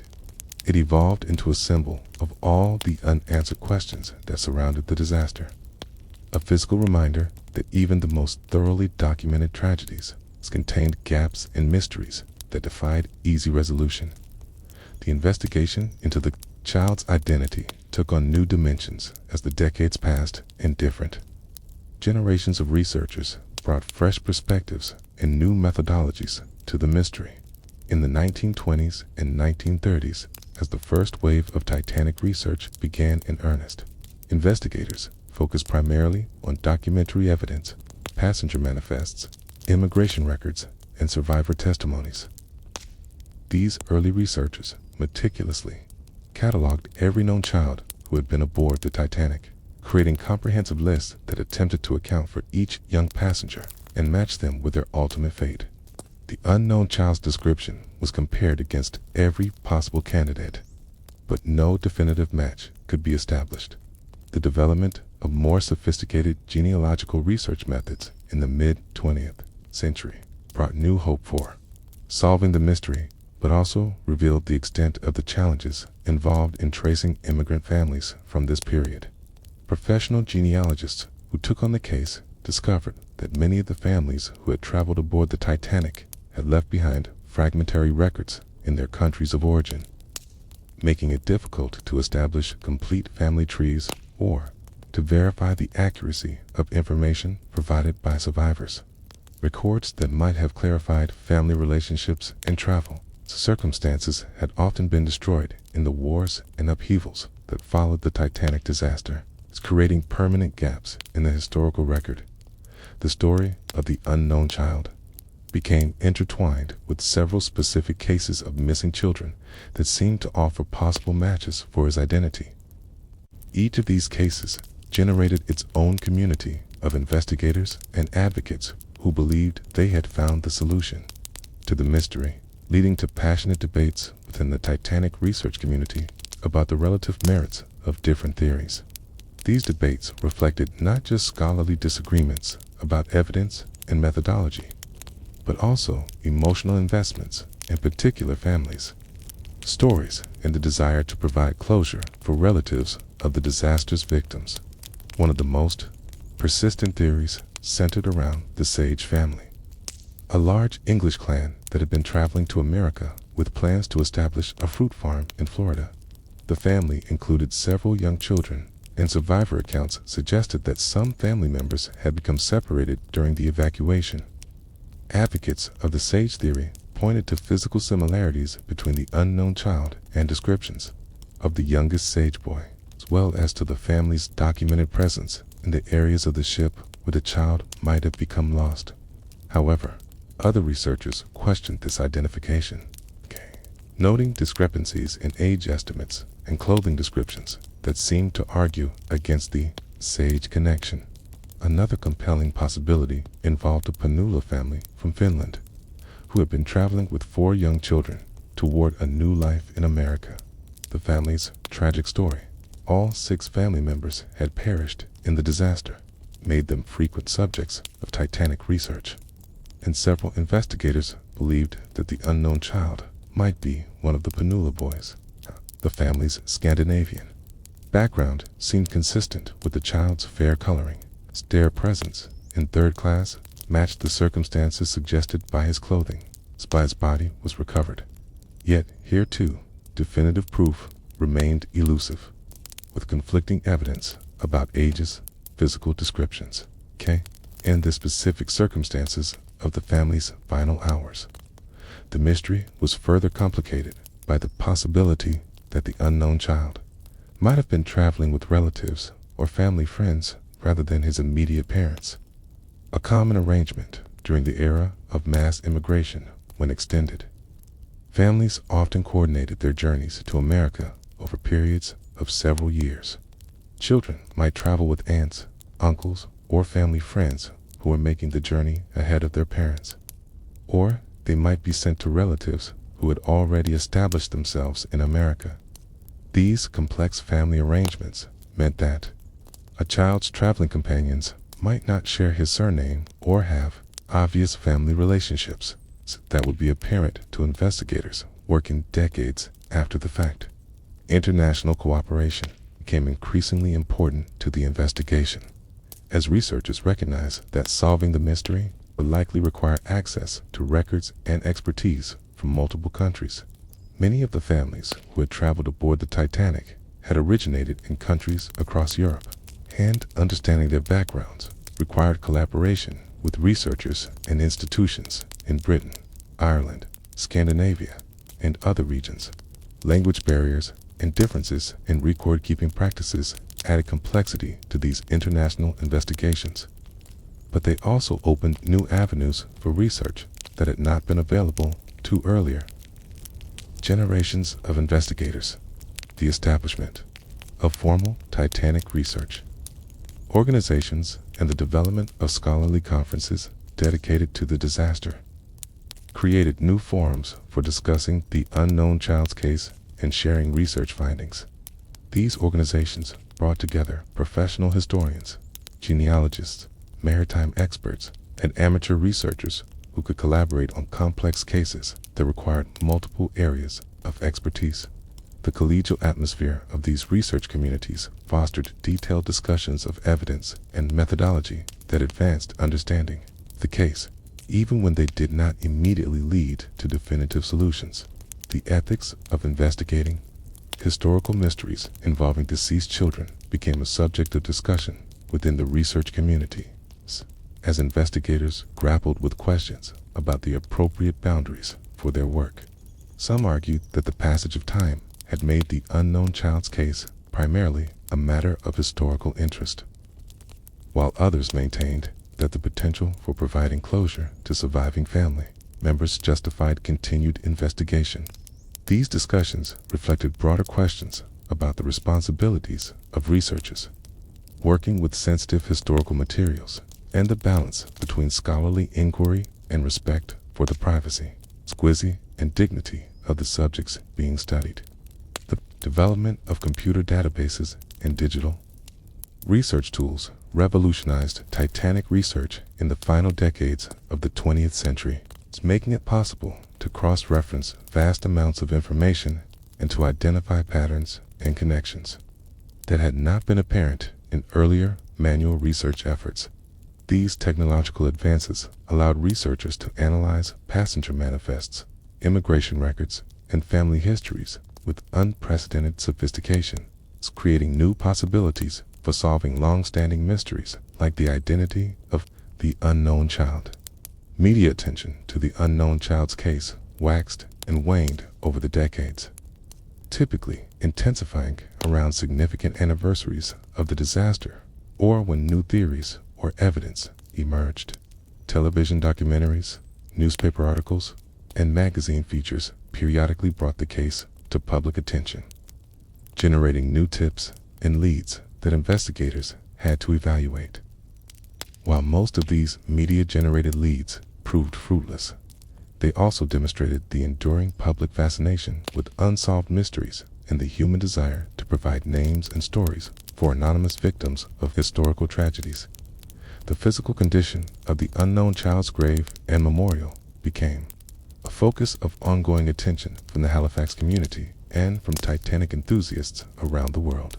Regular maintenance and periodic restoration of the headstone ensured that the child's memorial remained a dignified and accessible site for visitors, while the accumulation of flowers, toys, and other remembrances left by visitors created an ongoing dialogue between the present and the past.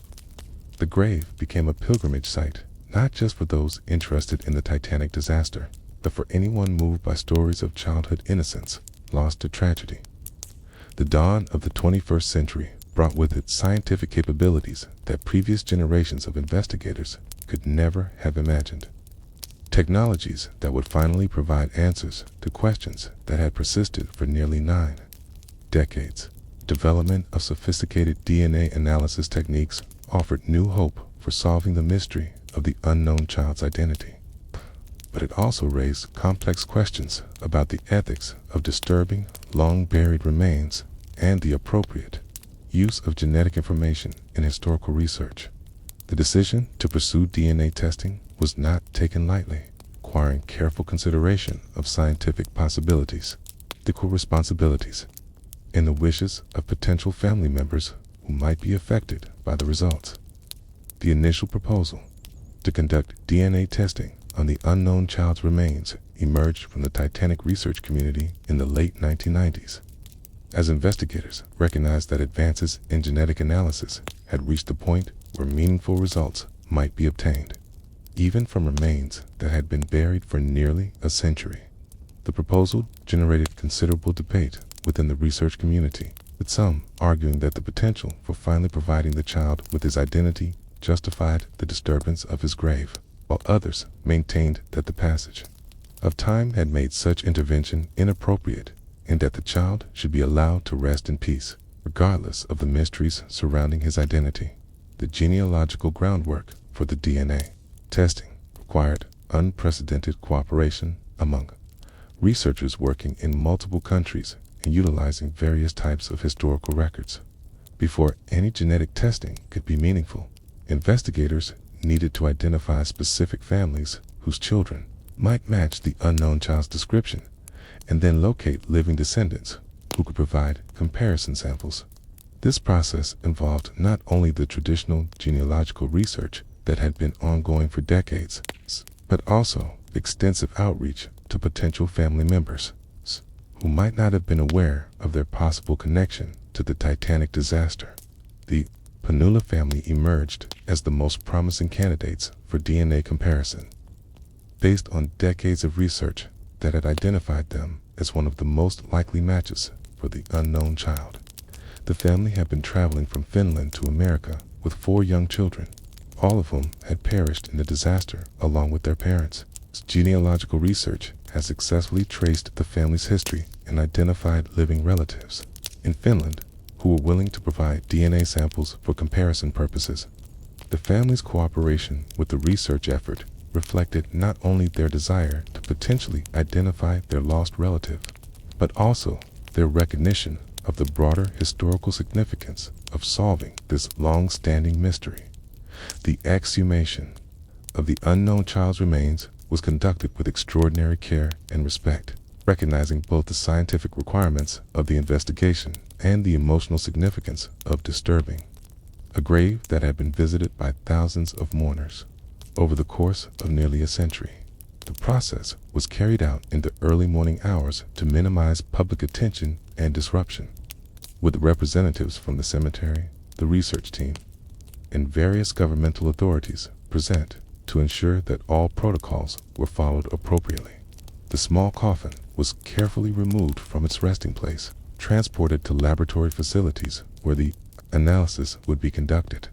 The extraction of DNA from the child's remains proved to be more challenging than investigators had initially anticipated, reflecting both the effects of time and the limited amount of genetic material that could be obtained without compromising the integrity of the remains. Multiple attempts were required to obtain sufficient DNA for analysis, with each attempt requiring careful consideration of the trade-offs between scientific requirements and the preservation of the physical remains. The scientists involved in the extraction process worked with unprecedented precision, understanding that they might have only one opportunity to obtain the genetic information needed to solve the mystery. The initial DNA analysis produced results that were both promising and frustrating, providing sufficient genetic information to rule out some potential identifications while failing to provide definitive confirmation of the child's identity. The comparison with DNA samples from the Panula family descendants suggested a possible match, but the quality and quantity of the recovered genetic material made it difficult to reach conclusions with the level of certainty that scientists typically required for forensic identifications. Additional testing with more sophisticated techniques was required to refine the analysis and improve the reliability of the results. The development of new DNA analysis techniques specifically designed for degraded historical samples allowed for more detailed examination of the genetic material recovered from the unknown child's remains. These advanced methods, which had been developed for archaeological and forensic applications, could extract meaningful information from genetic samples that would have been considered unusable by earlier technologies. The application of these cutting-edge techniques to the unknown child's case represented a convergence of historical research, forensic science, and advanced genetics that would have been impossible just a few years earlier. The refined DNA analysis produced results that strongly supported the identification of the unknown child as one of the Panula children, specifically the youngest son of the family who had been traveling with his parents and siblings toward a new life in America. The genetic evidence provided a level of certainty that had been impossible to achieve through traditional genealogical and historical research methods, finally answering questions that had persisted for nearly 9 decades. The identification brought a sense of closure, not only to the research community that had worked on the case for so long, but also to the Panula family descendants who had participated in the DNA testing process. However, the initial identification was subsequently challenged by additional research and more sophisticated DNA analysis that suggested the unknown child might actually be another member of a different family entirely. This reversal of the initial findings demonstrated both the power and the limitations of genetic analysis in historical cases, showing how advances in technology could sometimes overturn conclusions that had seemed definitive based on earlier methods. The scientific process of hypothesis, testing, and revision that was fundamental to genetic research proved to be particularly complex when applied to historical mysteries where multiple generations of researchers had developed emotional and intellectual investments in particular theories. The reaction of the Goodwin family descendants to the identification of their young relative was deeply emotional, providing them with closure about a family tragedy that had been passed down through oral tradition for generations. Family members who had grown up hearing stories about relatives who had perished on the Titanic suddenly found themselves connected to one of the most famous historical mysteries of the 20th century. The identification gave them a specific grave to visit and a tangible connection to their family's history that had been missing for nearly a century.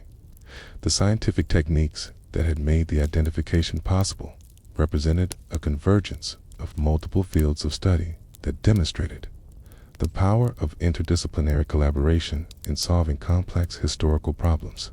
Forensic genetics, genealogical research, historical analysis, and archaeological methods had all contributed to the successful identification, showing how modern science could illuminate even the most challenging mysteries from the past.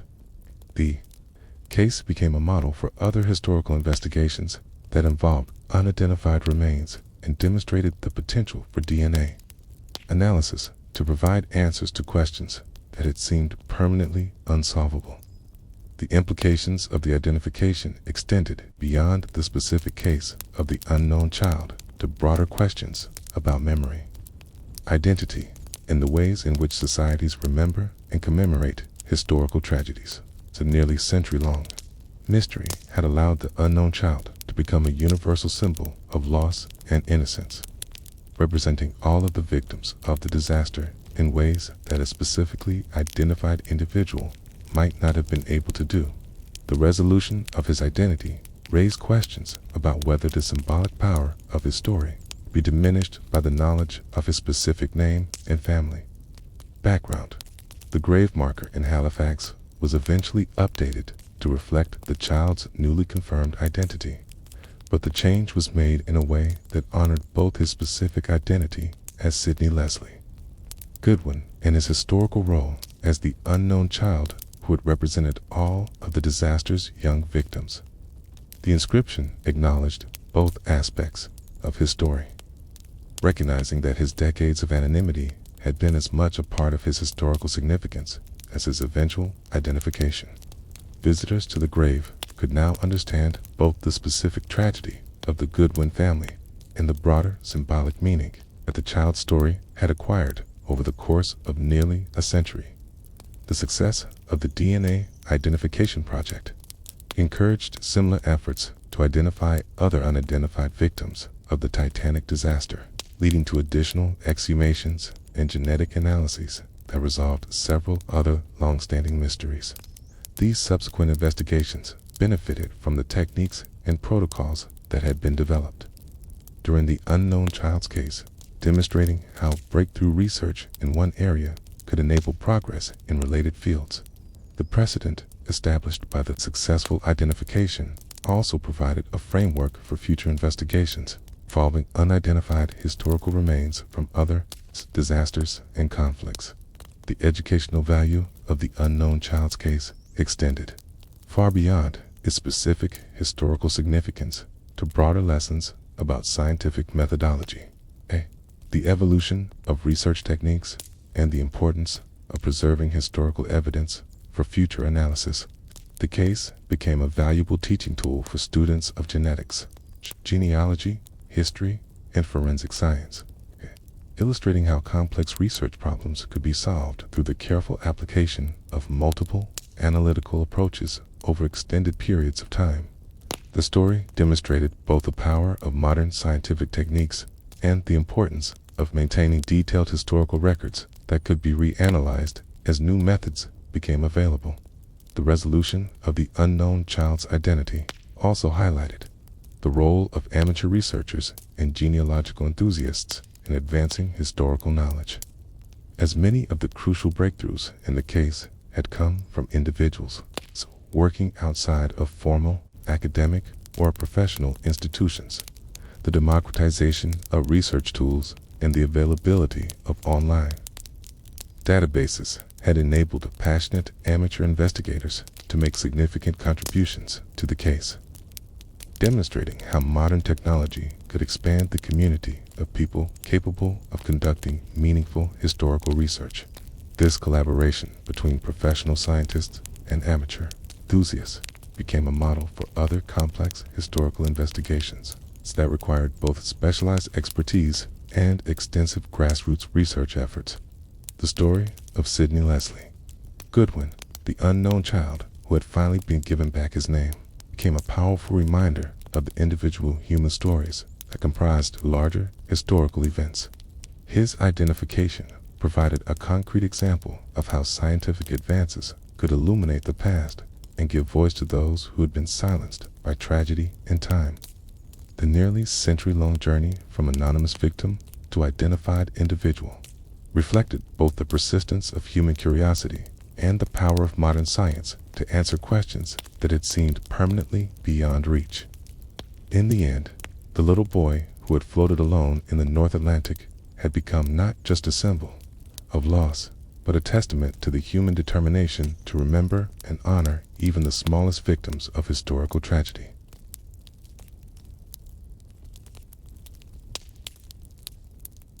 The electric lighting throughout the passenger areas creates an atmosphere of warmth, and luxury that would have been impossible to achieve with the gas or oil lighting that characterized earlier generations of ocean liners. The incandescent bulbs, still a relatively new technology in 1912, provide steady, clean light that flatters every face and creates an environment that feels both sophisticated and comfortable.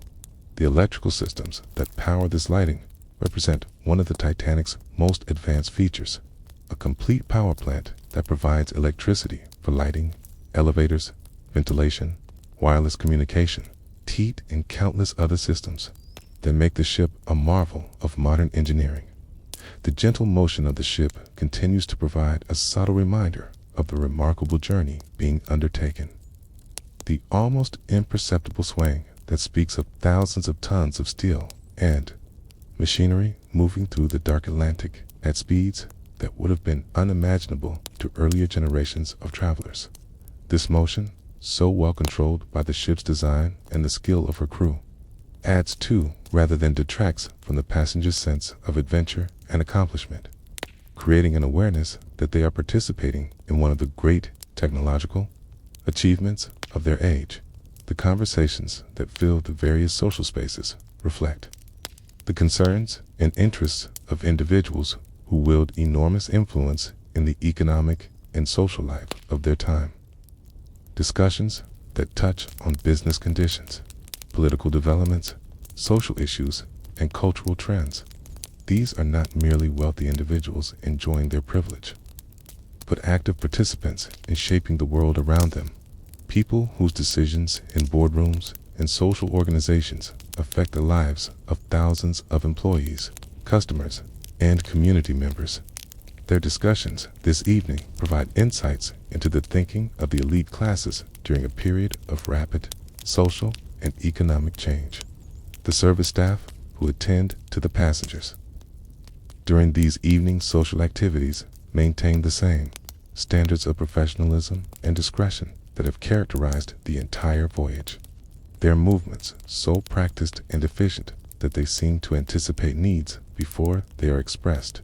The coordination between different departments, waiters, stewards, musicians, and maintenance staff creates an environment where passengers can focus entirely on their social activities without any awareness of the complex logistics required to maintain such high standards of service aboard a moving ship.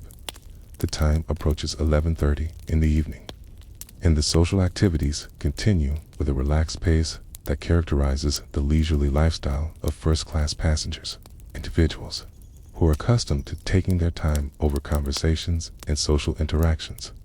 The atmosphere remains one of perfect contentment and security, with no one among the passengers or crew anticipating that within minutes, the old world will be transformed by forces beyond their control or comprehension. The evening represents not just the conclusion of another successful day of the voyage, but the final moments of peace and normalcy before the disaster that will define the Titanic's place in history. At precisely 11 minutes before midnight, as conversations continue and glasses are raised in casual toasts to friendship and success, the ship encounters an obstacle that will test every system, every protocol, and every individual aboard in ways that no one has anticipated. The collision, when it comes, is not the dramatic crash that passengers might expect from such a momentous event, but rather a subtle shuddering that passes through the ship's structure like a gentle earthquake, barely noticeable to those engaged in conversation and social activities in the warm, well-lit passenger areas. The process of transition from normal evening activities to emergency preparations unfolds with the same attention to order and protocol that has characterized every aspect of first-class service. But now these procedures take on life or death significance rather than mere matters of comfort and convenience. The staff members who have devoted themselves to ensuring passenger satisfaction throughout the voyage now find themselves responsible for passenger safety in circumstances that will test their training, their judgment, and their courage in ways that no one anticipated when they signed on for what was supposed to be a prestigious assignment aboard the world's most advanced passenger liner. As the reality of the ship's condition becomes impossible to ignore, the first-class spaces that have been the setting for 4 days of unparalleled luxury begin their transformation into something altogether different. Their elegant furnishings, in perfect order, giving way to the practical necessities of evacuation and survival. The crystal chandeliers that have cast such beautiful light throughout the evening continue to gleam overhead, but now their brilliance illuminates scenes of growing urgency rather than leisurely social conversation. The mahogany panels that have provided such a warm and welcoming atmosphere now reflect the pale faces of passengers who are beginning to understand that their floating palace has become something far more fragile and vulnerable than anyone had imagined possible. The ship's orchestra, led by band leader Wallace Hartley, makes a decision that will echo through history, choosing to continue their musical performance even as the reality of the disaster becomes undeniable. Their instruments, which have provided such pleasant background music for dining and conversation throughout the voyage, now serve a different purpose entirely, creating a soundtrack of courage and dignity that will accompany the final hours of the ship's life. The musicians position themselves in the first-class lounge area, their formal evening attire giving them an appearance of calm professionalism that provides reassurance to passengers or struggling to process the magnitude of what is happening. Around them, the selection of music that flows from their instruments during these final hours reflects both their professional training and their understanding of the psychological needs of the passengers and crew who are facing unprecedented circumstances. The familiar melodies of popular songs and classical pieces create a sense of continuity with the normal world that seems to be slipping away with each passing minute. While the very act of making music provides a focal point for human dignity and civilization in the face of natural forces that threaten to overwhelm everything that human beings have created and cherish, the transformation of the ship's physical environment becomes more pronounced as the list to starboard increases, and the subtle changes in the vessel's trim become impossible to ignore. The dining saloon, which has been the scene of such magnificent meals and elegant service, now shows clear evidence of the ship's distress as china and glassware begin to slide across tables and crash to the floor with sounds that punctuate the increasingly serious conversations taking place among passengers and crew. The flowers that have graced every table throughout the voyage begin to spill from their vases as the ship's motion becomes more pronounced, their bright petals scattering across the tilting floor like confetti at a celebration that has turned into a wake. The electric lighting system, which has been such a source of pride and one of the ship's most advanced features, begins to show signs of stress as the power plant struggles to maintain normal operations under the changing conditions caused by flooding in the lower compartments. The lights flicker intermittently, creating moments of shadow and uncertainty that add to the growing sense of unreality that pervades the first-class areas. When the lights stabilize, they illuminate scenes that seem almost theatrical in their combination of elegant surroundings and human drama, as if the passengers have become actors in a play they never auditioned for. They don't understand. The sounds that fill the first-class areas create a complex auditory landscape that reflects the collision between normal shipboard life and the emergency that is unfolding throughout the vessel. The orchestra's music provides a melodic foundation that is overlaid with the sounds of conversation, some hushed and worried, others maintaining the social conventions that have governed passenger interaction throughout the voyage. Beneath these human sounds, the ship herself begins to contribute her own voice to the symphony, with creaking timbers, shifting cargo, the distant sounds of machinery working under conditions for which it was never designed. The crew members who serve the first-class areas find themselves implementing emergency procedures while trying to maintain the atmosphere of calm and competence that has characterized their service throughout the voyage. Their training in hospitality now extends to crisis management, as they help passengers understand what is happening while providing practical assistance with life belts and evacuation procedures. The transformation of their role from service providers to safety coordinators reflects the broader changes that are affecting every aspect of life aboard the ship. As normal operations give way to emergency responses that will determine who survives and who perishes in the cold Atlantic waters, the process of distributing and fitting life belts becomes a complex social and logistical challenge that tests both the crew's organizational skills and the passenger's ability to follow instructions under stressful circumstances. The life belts themselves, with their bulky canvas and cork construction, seem almost primitive compared to the sophisticated elegance that has characterized every other aspect of first-class service. Yet these simple devices now represent the difference between life and death for everyone aboard the ship. The assistance required to properly fit the life belts creates intimate moments between strangers and reinforces social bonds between friends and family members who find themselves depending on each other in ways they never anticipated. The first-class promenade decks, which have provided such pleasant venues for walking and conversation during the voyage, now become gathering points for passengers who are beginning to understand that they may need to leave the warmth and security of the ship's interior spaces. The April night air carries the bitter cold of the North Atlantic, creating a sharp contrast with the heated comfort of the lounges and social areas that passengers are reluctant to leave. The deck areas that have seemed so spacious and comfortable during daylight hours now feel exposed and vulnerable under the star-filled sky, their wooden planking seeming inadequate protection against the vast darkness of the ocean that surrounds the ship. The transformation of the first-class areas from spaces of luxury and leisure to scenes of emergency and evacuation unfolds with a tragic irony that highlights the fragility of human achievements in the face of natural forces. The same attention to detail and commitment to excellence that has made the Titanic's first-class accommodations so magnificent now serves to emphasize the magnitude of what is being lost as the ship settles deeper into the Atlantic. Every piece of crystal that shatters, every flower arrangement that tumbles to the floor, every elegant furnishing that shifts out of place represents not just material loss, but the destruction of human dreams and aspirations.